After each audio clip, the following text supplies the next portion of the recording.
Hey, welcome to the Kids Ministry Leader Podcast, a conversation designed to encourage, equip, and inspire kids ministry leaders from all over the world, churches of all sizes, large, small, urban, rural. We want to equip you with great ministry tools and content and great conversations. So we're here today. We've got our cup of tea and some coffee. Hopefully you've got your favorite drink with you as well. And our guest today is Dan Dangerfield. Now, Dan was a children's pastor in North Dakota. In fact, in Williston, North Dakota, right in the oil boom capital of the North. And we're just excited to have him here today. Dan's now a senior pastor at Minot, North Dakota, doing great things. Great kids minister. Kayla Madesh is on his staff. But we just want to ask Dan, we know a little bit about you and your background in serving kids and pastoral ministry, but tell us something about Dan Dangerfield that we don't know. Oh, boy, it's something you don't know. Well, hey, guys, I'm pumped to be here. What an honor to jump on here and talk ministry, something that people don't know. I'm a pretty open book. Oftentimes people will ask, what if you weren't in ministry, what would you be doing, right?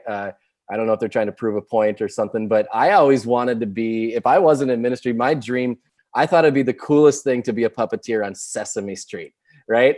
And I just thought, man, the atmosphere on that set or whatever, just having fun, coming up with skits and being a different character every day, I thought that'd be cool. So that's something most people probably don't know about me. And maybe I'll retire and be some old puppeteer on Sesame Street. Well, I think that's great, Dan. I grew up with Sesame Street. I think most of us did. So that's just really great. It would be fun to think you were behind that. But I think it's even more awesome that you're where God's placed you right now and doing the things that are really, really incredible and affecting probably lives way more than Sesame Street ever would have done in your life. So speaking of that, we just want to jump right in and ask you a first question. And we would like to know, just how did you know that you were supposed to be in ministry? I mean, did you have a call to ministry? Can you just tell us a little bit of your journey of how you got to where you are? Yeah, absolutely. Man, I love talking about people's call, right? And just how God has gotten them to where they're point. So I grew up in the AG. I was a good old AG boy, my mom and dad, my grandma. I tell people my testimony starts with my grandma. And we were the Sunday morning, Sunday night, Wednesday night family. We never argued with mom and dad if we were going to church. That wasn't going to go anywhere. We argued if we could wear jeans to church. All right. That was the argument in our home. Can we please this Sunday night wear jeans? And we finally broke through and mom and dad caved. But I am the product, and this is a lesson for all of us. I'm the product of a children's pastor who invested time in my life. And over the course of time, I fell in love with the job because his name was Scott, and I'm in ministry because of him. And in fifth grade, we had to sign up for ministry teams, and it was either puppets or clowns. And I was like, I'm not doing clowns. That wasn't my thing. As much of an extrovert I am, I don't want to put on a bunch of makeup and get in front of people and dance in some weird costume. And so I did puppets, and that was the hook right there. And I started helping out in kids' church every Sunday. I could probably count on one hand how many adult Sunday morning services I went to because I was drawn to kids' church, and I just thought, this is the greatest job ever. Why would anybody want to do this? So I mean, we're talking by 9th, 10th grade, I knew this is what I want to do. I didn't have that booming moment from God where he said, this is the call I have on your life. But I just look there and I think all of my time, my efforts, my energy, my money, I was just invested in it, all because I had a pastoral team that took extra time. They brought me to a puppet conference when I was in high school and just continued to invest in that. So that was me early on in high school. I said, this is what I want to do. And you learn later there's more to kids ministry than kids church on Sunday, but still that was for me what made it happen early in high school. Oh, that's amazing. Well, those conferences really make a big difference in people's lives. And that's one of our end games is we want to be able to sponsor and promote and even host our own virtual and live ministry conferences. Big time. And if you can, I mean, for leaders out there, if you have an opportunity, I know expenses isn't always a deal, but man, if you have an opportunity to bring a younger volunteer, not like a child, but a teenager, college age, to one of those conferences, that's where that fire can really spark and they experience things and God can speak to them about their future ministry. It truly is a gift. So true.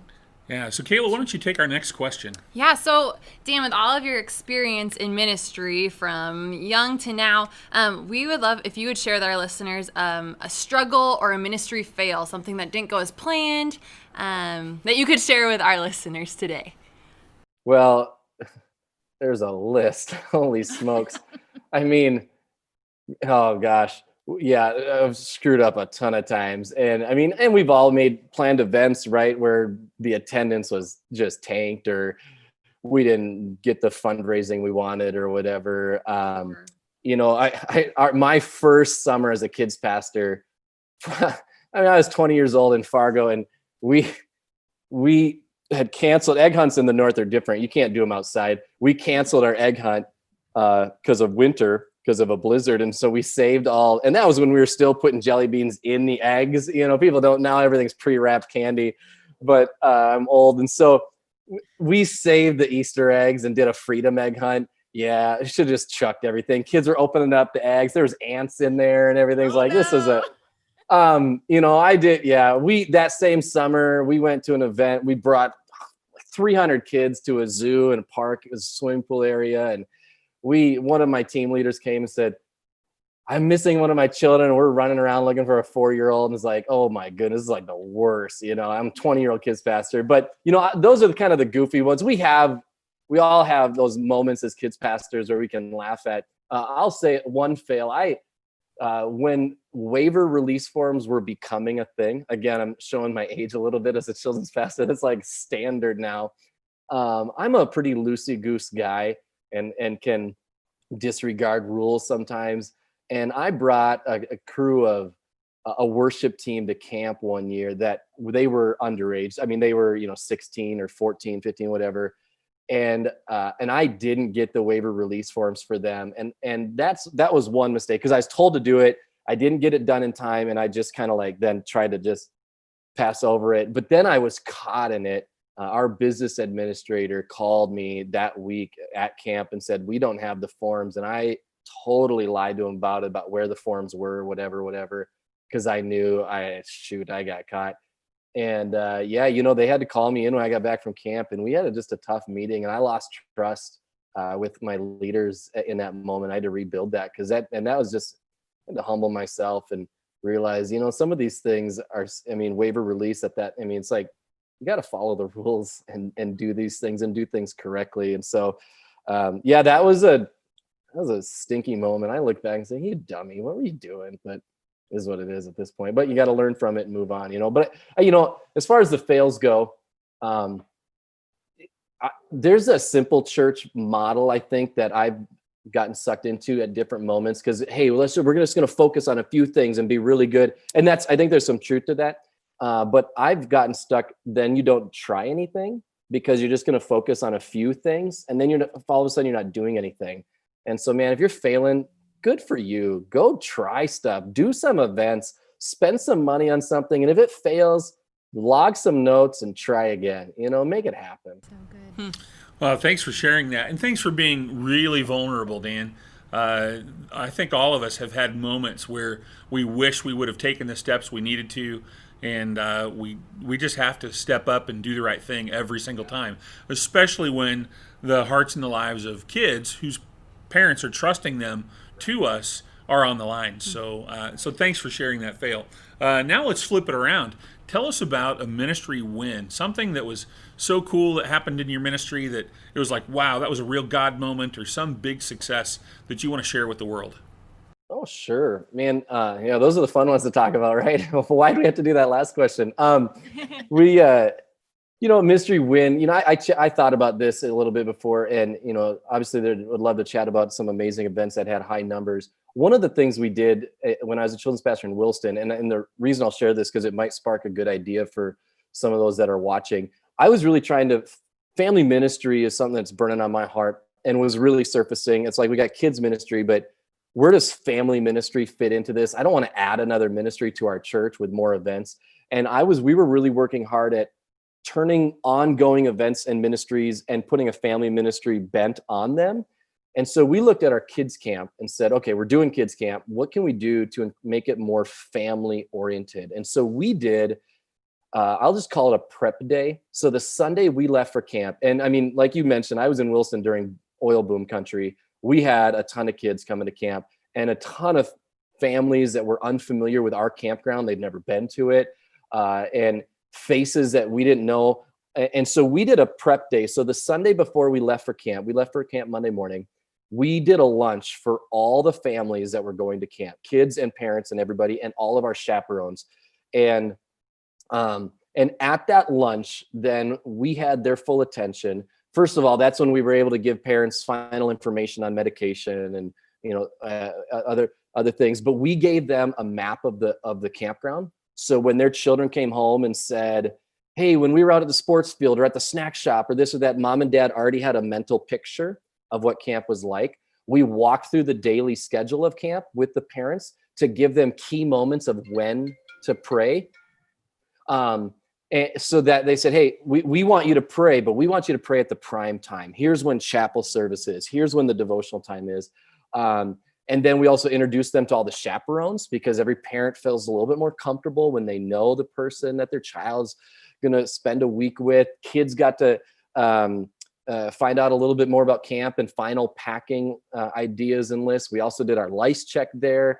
And then we got all our parents signed up to our private Facebook group for camp that we would post things on to keep them posted. And it became such it felt like a pep rally before we were going off to the big game, because kids were starting to chatter and laugh and these parents were talking, and our whole fellowship hall was just buzzing for an hour because all these parents were sending. So then when they show up Monday morning, they already had relationship with some parents that they hadn't met before. And so we sat back. It was one of those things that wasn't the purpose. It was just to kind of help parents a little bit and help us stay organized. And we sat back and said, man, we might have just landed on something on gold, because it felt like it started the momentum for camp the day before, and it helped our parents feel like they were a part of the camp experience, which we continued through our Facebook group. So that was a huge win for us that we continued to do to try to turn camp into something that was a little bit more family oriented. I think that's brilliant. That's just amazing. I mean, when your child is ready to go to camp and it's time to send them, and for you to feel that connection as a parent, that is really great. I think some people could get some great ideas off of that, Dan. And what a great win. I mean, did you continue to do that through the years? I mean, is that? Yeah, we continued to do that. We added on to that. We then created discussion questions, like follow-up for camp, and not just it's like, instead of, did you have a good time? Yeah, it was fun. And the kids are really good at talking about like the sports field and the game time, but how to be intentional with mom and dad to follow up from camp. The private Facebook group was dynamite, because we then were able to take pictures, with security, and you can't just throw things on anywhere, but it was just the parents of our group. So then, Sarah and I, as the children's pastors, we had a different role at camp, our leadership role. So we didn't have as much engagement with the kids. So anytime we could be with them, we were taking selfies with kids and sending them, throwing them up on Facebook, which then helps mom and dad feel comfortable, because they're all worried about their child. Is my child still having fun? And it's like, hey, listen, your kid hasn't thought about you once. Yeah, but anyway, so yeah, we tried to piggyback on that and say, what can we, and that was our mindset with family ministry in general. And again, like I said, we don't want to add more ministries to church. People are looking to try to take stuff away because it's too busy.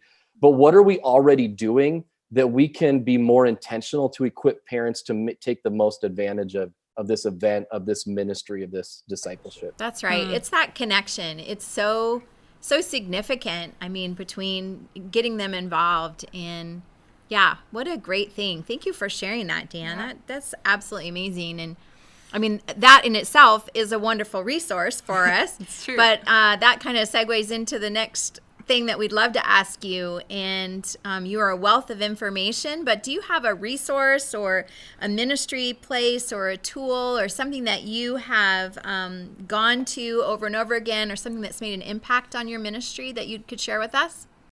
Ooh, that's a great question. So my staff will be the first to tell you, I'm not great when it comes to tech stuff. I'm pretty old school with that.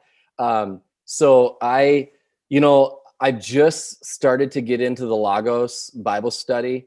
Logos, I don't know.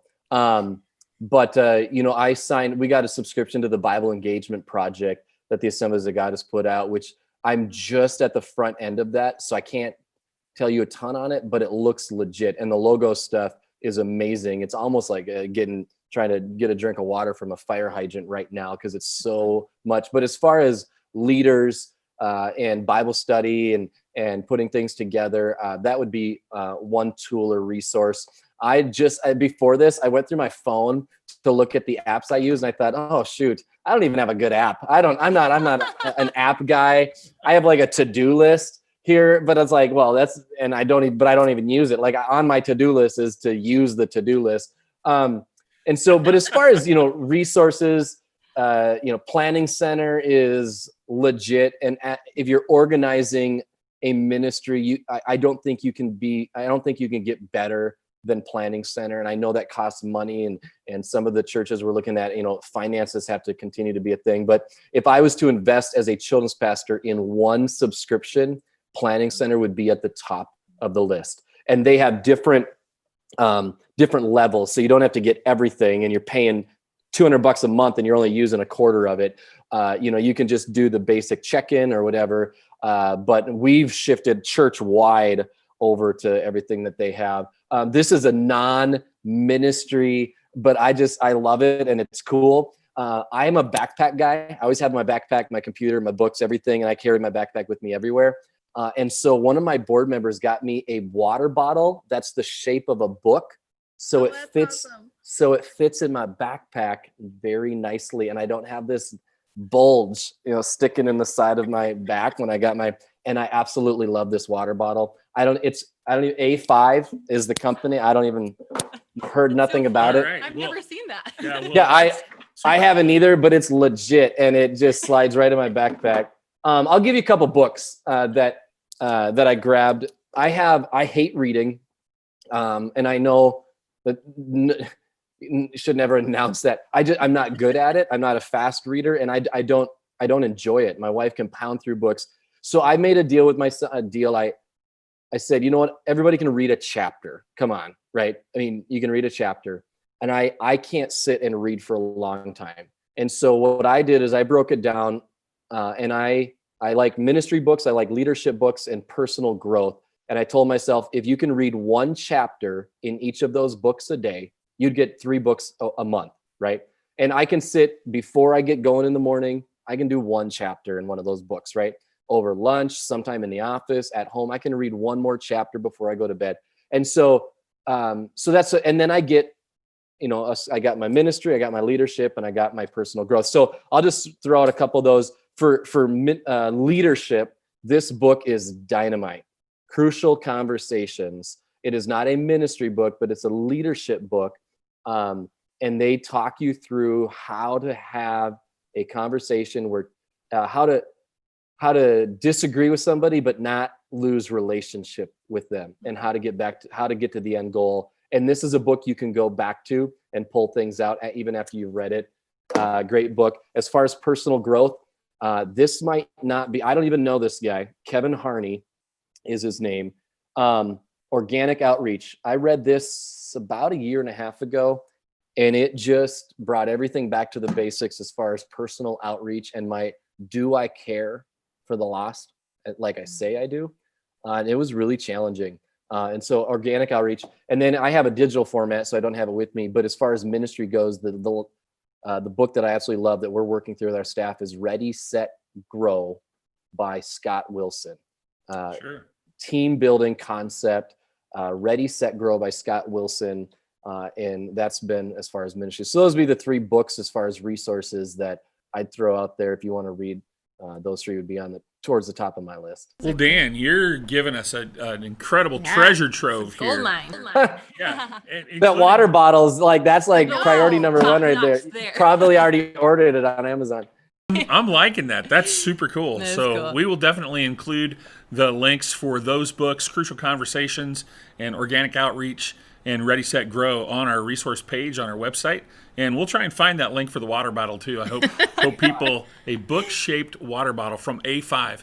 So excited about that. So Kayla, what's our next question? Yeah, so you were talking about apps and going online, all of those. So kind of with that, in light of the changes COVID has caused in our culture today, lots of changes, I'm sure, to pastoring your church. Could you share with us what are some ways that you guys are still trying to adjust how you do ministry to effectively reach the families in your church and in your community?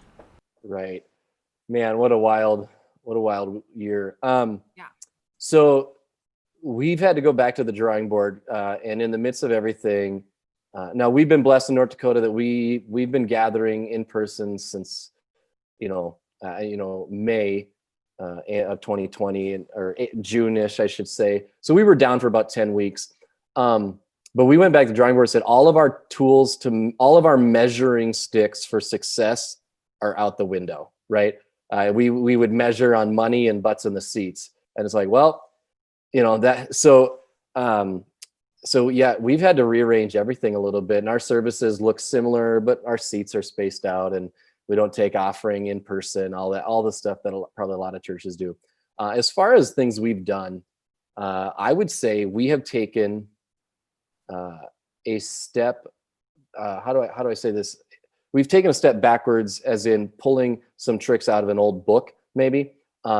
What we have noticed or seen is we've lost physical contact with people, right? People that are not coming to church because of, and in North Dakota right now, as we're recording it, things have spiked. And so our numbers through the summer, we were significantly higher percentage than a lot of churches. We were sitting at about 75 to 80% of our pre-COVID attendance, all the way through September, through October. But now we spiked in North Dakota, and we've seen the last month, our numbers have significantly gone down. And we're saying we've lost contact with people.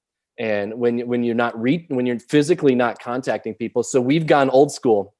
We have went through our whole roster and called everybody on the church roster. We divvied everything up with the staff and said, we're just gonna call people on the phone, like not text them, right? Not email them. We're gonna call them, like how old is, and just make personal contact.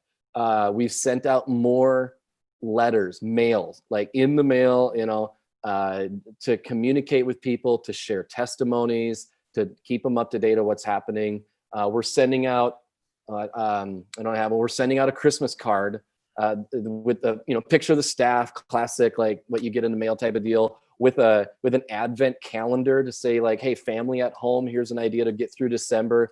Awesome. So we are, during COVID, my wife and I made some funny, every church is making announcement videos like every week to give them up to date. This is what we're doing this week, right? And they're throwing everything on Facebook, and constant changes, constant updates, announcements all the time.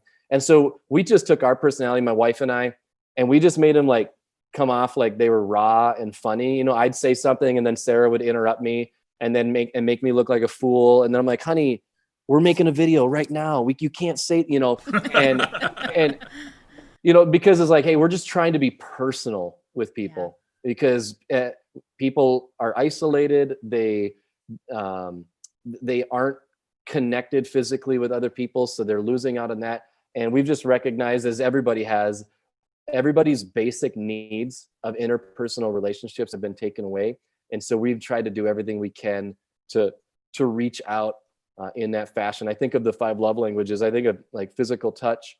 I think of quality time, words of affirmation. When you're not with somebody and you're able to tell them something face to face, they miss out on that. So we're trying to make all of those happen kind of distance without using a computer screen. Because what our staff has guessed and decided is the computer screen is less valuable than it was, because people are doing it. They're so inundated. The distance learning, the Zoom calls, everything, right? And it's like, what can we do that doesn't involve a computer screen? We'll still use it because it's a valuable tool. So we've kind of gone old school in some of our ministry. Oh, thank you. And that really speaks to my heart. When I served as a missionary, serving with Royal Family Kids Camps, we found that anytime we sent a handwritten letter in a hand-addressed envelope, people opened it.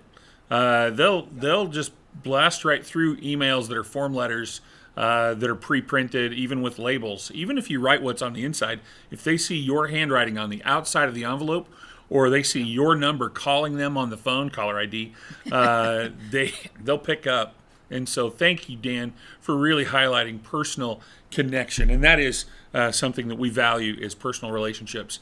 In fact, we kind of feel a theme going on in this podcast that connection really is a part of what we want to do in order to be healthy and do healthy ministries, and to be healthy ministers, whether we're paid or volunteer staff. We need to connect with our leadership team and with our people. So, all right, we're going to move forward in our second to the last question. And that is, imagine you've just been asked to be the children's leader at a brand new church. Nobody's ever done it before, and you can build a children's ministry from scratch. What would you do to launch a brand new children's ministry? That sounds like a dream come true. Right.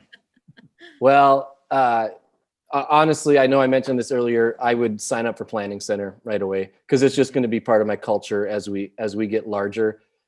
When you're smaller, the organization is less to handle. But if you can create that culture with your people right away, I would just do it. I'd pay the $40 a month or whatever it is for the base. I don't even know what it is, but so I would do that. I would create my. We're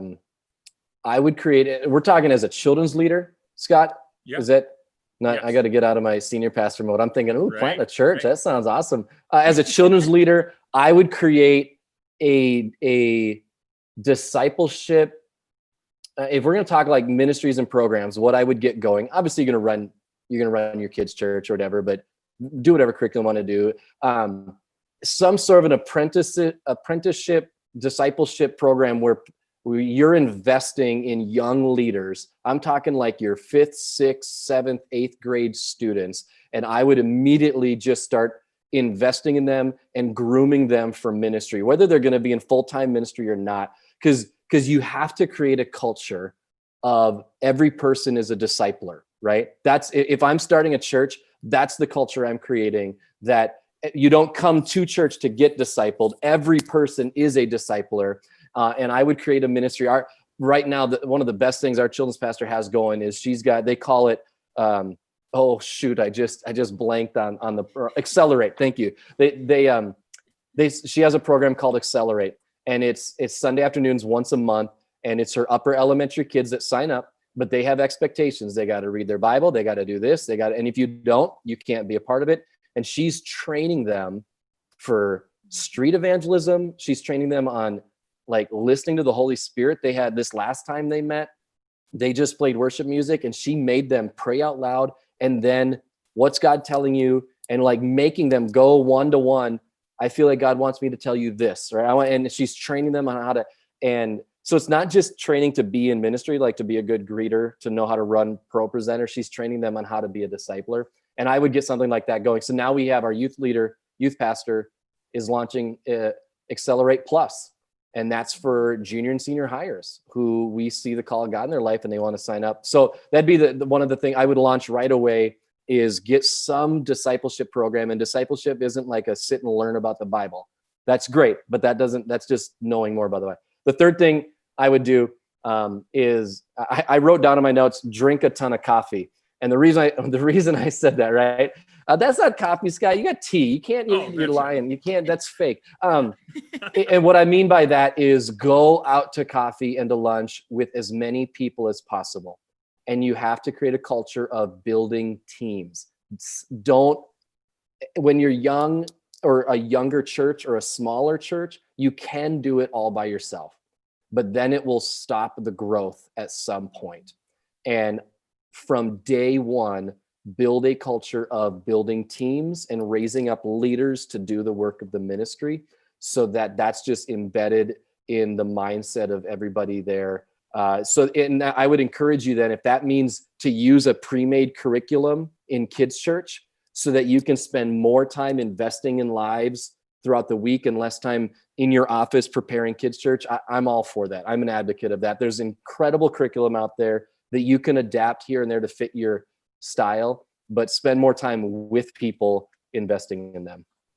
So drink a ton of coffee. Ton of wisdom in that. Mm-hmm. Yeah. That's so good. Well, we're about to wrap up our podcast, and Dan, what a great conversation this has been.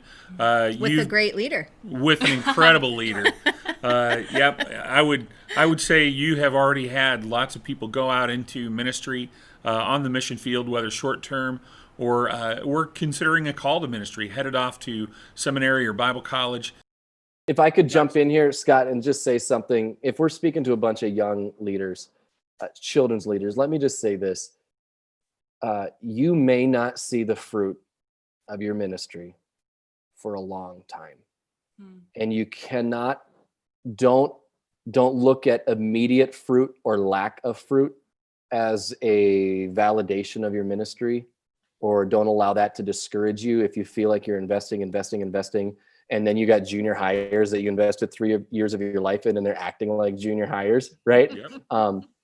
Because we have students that are literally in overseas, in missions, in the Live Dead program, that are, nurses, doctors, others. They're living for Jesus, and they are killing it, making a bigger difference than Sarah and I ever will. And that is, as a children's pastor, I can tell you that is our greatest joy, to see. And I know you guys, Scott and Trish, you guys have seen that now at this season of your life and your ministry. And so as a young children's leader, don't just measure yourself by the immediate fruit.